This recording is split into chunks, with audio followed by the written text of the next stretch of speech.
नमस्कार साथियों, मैं अरुण कुमार और आप देख रहे हैं बुंदेलखंड न्यूज़ 24 एक्सप्रेस। वर्तमान में जहां मध्य प्रदेश के इंदौर शहर में 14 लोगों की मौत हो गई है दूषित पानी पीने की वजह से, और भाजपा सरकार के माने हुए मंत्री कैलाश विजयवर्गीय द्वारा एक अपशब्द का प्रयोग किया गया है, घंटा जैसे शब्द का प्रयोग कर रहे हैं एवं खिल्ली उड़ा रहे हैं, जो कि मध्य प्रदेश की जनता के लिए बहुत ही अपमान आपत्तिजनक है। और हमारे कांग्रेस के नेता जो कि अमानगंज क्षेत्र से हैं और पन्ना जिले में भी विद्रोह चल रहा है, जहां पर कैलाश विजयवर्गीय जी का जो वीडियो वायरल हुआ है उस पर कांग्रेस पार्टी ने विरोध जताया है। मध्य प्रदेश में भाजपा की सरकार है और कैलाश विजयवर्गीय जी भाजपा सरकार के बहुचर्चित नेता है, वरिष्ठ नेता है। वह ऐसे अपमानजनक आपत्तिजनक शब्दों का प्रयोग करते हैं जैसे घंटा शब्द। क्या जनता घंटा है या घंटा बजाने के लिए है? उन्होंने मतदान दिया है आपको। और मध्य प्रदेश में ये जो आपत्तिजनक शब्दों का हेर फेर चल रहा है भाजपा सरकार में, जैसे बीते दिनों पहले सीएम मोहन यादव के द्वारा भी एक विवादित बयान दिया गया था, जिसमें छिंदवाड़ा जिले में सिरप की वजह से कई बच्चों की मौत हुई थी। उस पर भी मोहन यादव जी की किसी प्रकार की कोई ठोस प्रतिक्रिया नहीं रही है। और देखते हैं इस केस में भी भाजपा सरकार की क्या प्रतिक्रिया रहेगी। क्या कैलाश विजयवर्गीय जी का इस्तीफा पार्टी करवाती है या नहीं करवाती है?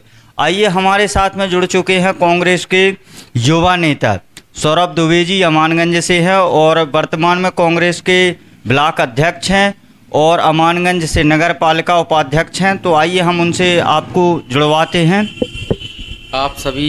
आपके सभी दर्शकों को मेरा राम राम पहुँचे। और जैसा कि आपने बताया कि निश्चित तौर पे मध्य प्रदेश के वरिष्ठ मंत्री कहा जाए या क्या कहा जाए, उनको इतनी वरिष्ठता होने के बावजूद भी ऐसे बयान दे रहे हैं तो निश्चित ही निराशाजनक हैं। और एक तरफ है जहां दूषित पानी पीने से बच्चों की मौत हो गई है, तो वहीं हमारे पत्रकार बंधुओं ने उनसे सवाल किया तो उन्हें आपत्तिजनक शब्दों का प्रयोग किया जो बेहद निंदनीय है।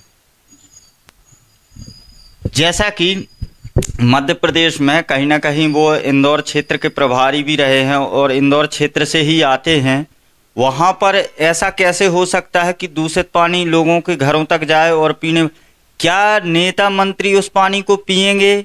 और नेता मंत्री अगर नहीं पी सकते पानी तो जनता को क्यों पिलवाते हैं फिर वह पानी? भारतीय जनता पार्टी सरकार में सबसे बड़ी कमी क्या है कि यहाँ पर अफसरशाही हावी है। यहाँ पर कोई आकलन करने वाला नहीं है।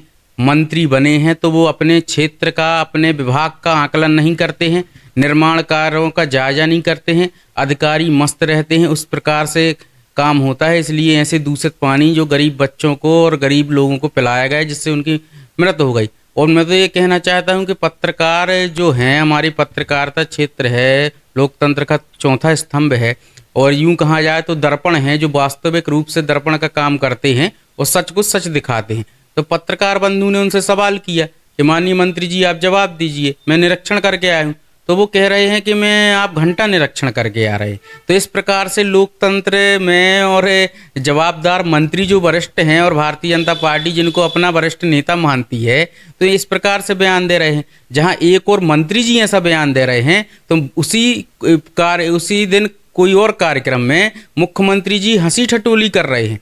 प्रदेश का मुखिया हंसी ठिठोली कर रहा है और प्रदेश में इतनी बड़ी घटना रचित हो चुकी है, बहुत ही निंदनीय है। देखिए, 14 लोगों की मौत हो गई है इंदौर में दूषित पानी पीने की वजह से। क्या वहां पर कैलाश विजयवर्गीय जी या इंदौर के महापौर हैं, इनका इस्तीफा होना चाहिए कि नहीं होना चाहिए? सबसे बड़ी जिम्मेदारी है उस विभाग के मंत्री की, उस क्षेत्र के महापौर की। चूँकि ये इंदौर नगर निगम का मामला है इसलिए वहाँ के महापौर को इस्तीफा देना चाहिए। नगरीय प्रशासन मंत्री कैलाश विजयवर्गीय को इस्तीफा देना चाहिए। और सबसे बड़ी बात कि उस क्षेत्र के प्रभारी मंत्री के रूप में खुद मुख्यमंत्री हैं मोहन यादव जी ने इंदौर जिले को अपने प्रभार के रूप में लिया है, इसलिए मोहन यादव जी की भी प्रभारी मंत्री के रूप में उतनी ही जिम्मेदारी है। तीनों को शीघ्र नैतिकता के आधार पर इस्तीफा देना चाहिए। बहुत बड़ी घटना है प्रदेश में। धन्यवाद।